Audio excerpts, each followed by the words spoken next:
Hey guys, Josiah here to do a real short video, just kind of introducing the concept of relative strength analysis. This is called several different things, but essentially it's looking at how the stock is performing relative to the overall index. So if the stock goes up 1% one day, but the index, such as the S&P 500 or the Qs, went up 1% as well, well, then it didn't really outperform the index. So the idea with relative strength analysis is that you kind of want to be involved in only the best performing stocks, the stocks that are being accumulated faster or more aggressively than the rest of the areas of the market. So a lot of times people will take a top down, what they call a top down approach, where they find the sectors that are performing the best or that appear to be turning a corner and starting to perform better, and then they'll look for stocks that are within those sectors and try to get aggressive with those stocks. So here's in my relative strength indicator set for Thinkorswim, you can see that this is one of the indicators that we provide, and it's allows you to gauge which sector and which group of sectors in the index are performing the best, have performed the best, might be turning around. An example of this is you can see here consumer discretionary and technology and materials have all been performing well since the lows back in around 323 of 2020. And and energy during a lot of that time was not performing very well. But now, back here near the end of October, beginning of November, energy started turning a corner and started coming back up. So this would have been a time to start getting involved in energy, whereas technology and so forth were fine through this whole past year. So that's just an example of how you can trade this. You can trade pullbacks in relative strength, where where like energy here has pulled back all for several months and then starts to rebound. So you can trade pullbacks like that, or you can just get involved in the sectors that are already in a really strong uptrend, outperforming the market in general, and just trust that that trend is going to continue and carry your stocks higher faster than the overall market. So that's kind of the concept behind this. So my relative strength indicator for Thinkorswim provides the sector breakdown where you can go in and choose which sectors and which index you want to look at, which sectors you want to compare to. You can anchor it to a custom date or to the year to date, month to date, week to date, etc., quarter to date. So any of those, you can change it from line graph to bar graph to candle graph, whatever style you want. Add whatever labels you want. Turn any of them on or off. You can move these balloons over here backward and forward, set any of their colors and so forth. So that's what this one does, and it allows you to kind of break down each of those sectors and see which ones are performing best. Next, as part of the same package, you get the relative strength candles indicator, which Thinkorswim comes with just a basic line graph of relative strength, which shows you the closing, the relative strength in terms of just the closing prices. I fleshed this out a bit and made it so that you can use a bar graph, a candle graph, or a line graph. And you can also now add moving averages, up to 3 moving averages. You can use the moving averages to they're color coded in different ways, however you choose. You can use that to gauge, okay, well, relative strength is moving down aggressively here, whereas maybe the stock is not moving down quite as aggressively here with the same moving average. So the 10-period moving average here is showing a little bit of a divergence there. So these are just the subtle little differences that you can kind of track with relative strength to try to gauge which stocks are being accumulated more aggressively than others.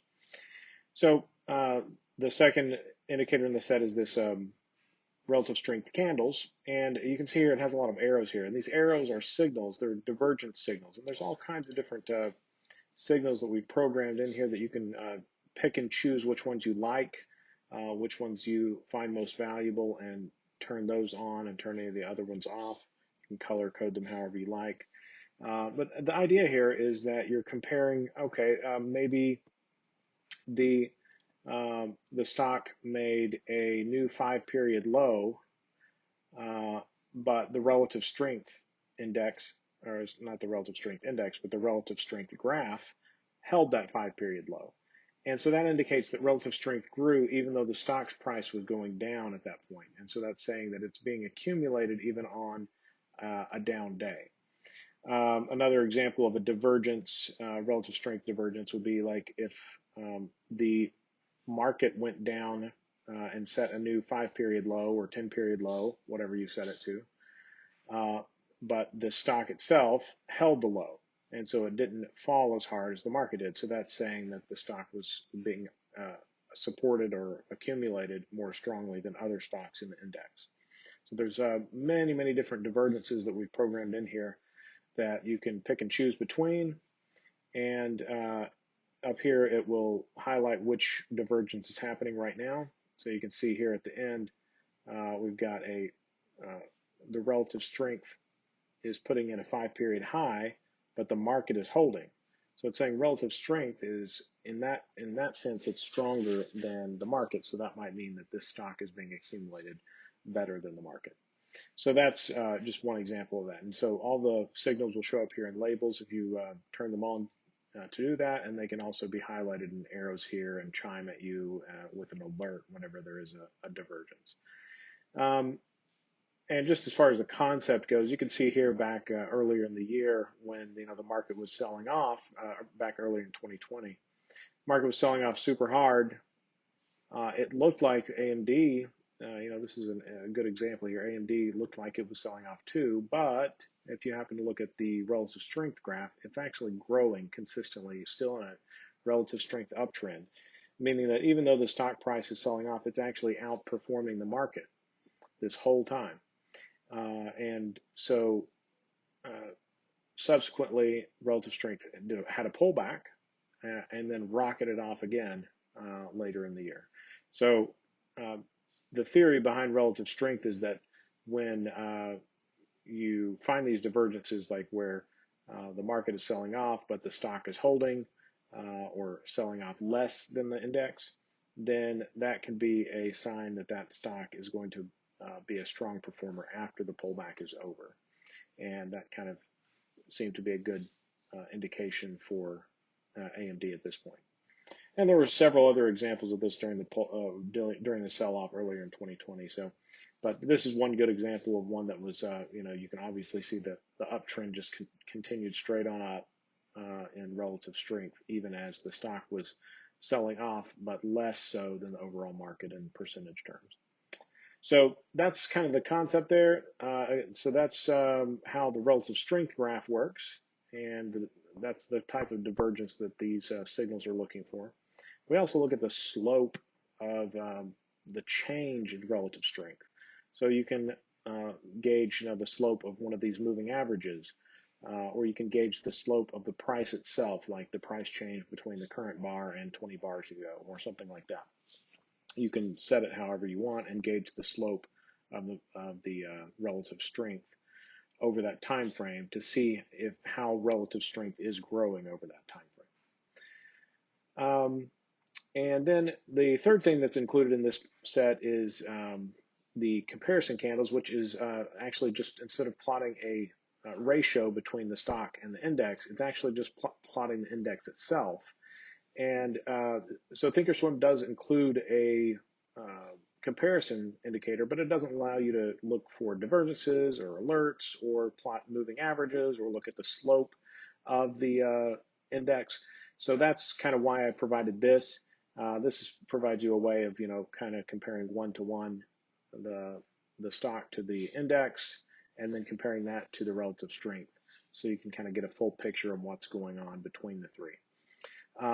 Again, this has the slope. You can, gauge the slope of any of these moving averages to see how strong the market is versus how strong the stock is.